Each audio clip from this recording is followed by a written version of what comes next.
The reason I'm here tonight is because it was a divine appointment. Amen. You know, the Bible tells us that the steps of the righteous are ordered of the Lord.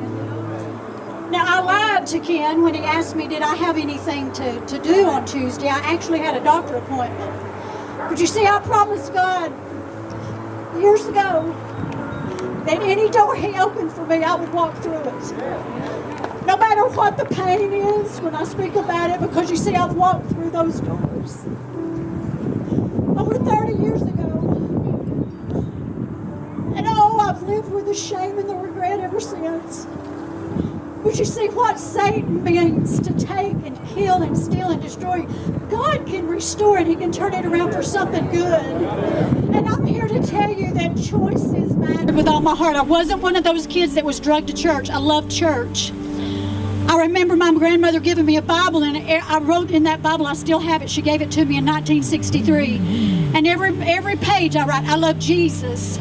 I was saved and baptized at the age of 7. I started singing and playing the piano at the age of 3. You see, I love Jesus. That's all I've ever known is going to church. I grew up out of high school. I got married right out of high school.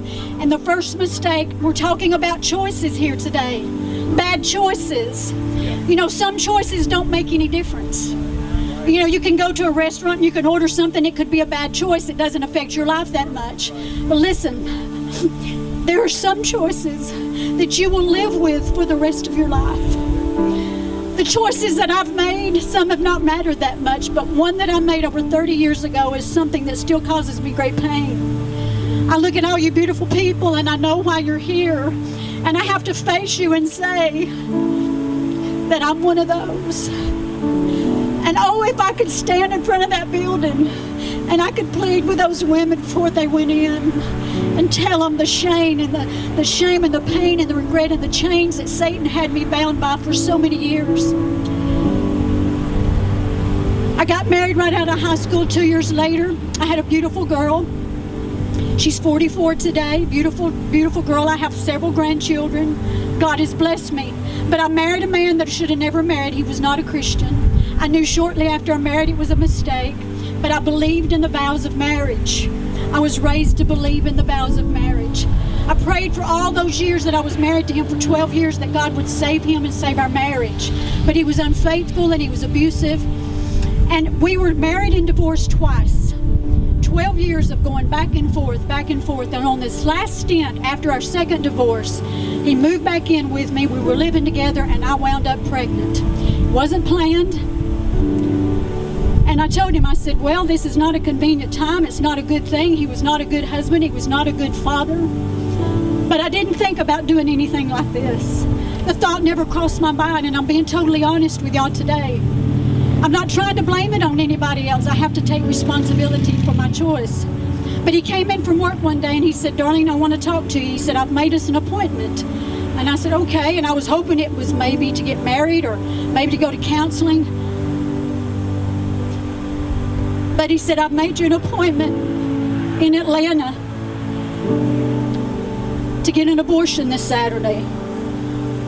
And for the first time in 12 years, I knew that this man did not love me.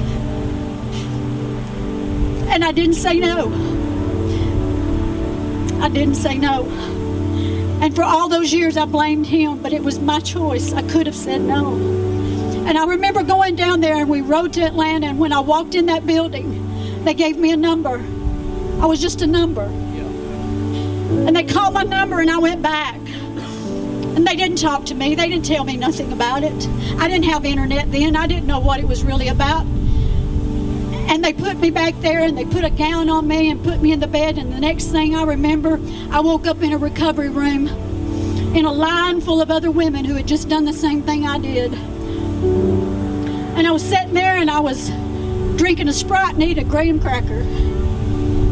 And they shifted me out the door and that was it. They didn't call and check on me the next day. I remember that ride home today, Pastor Ken, just like it was yesterday.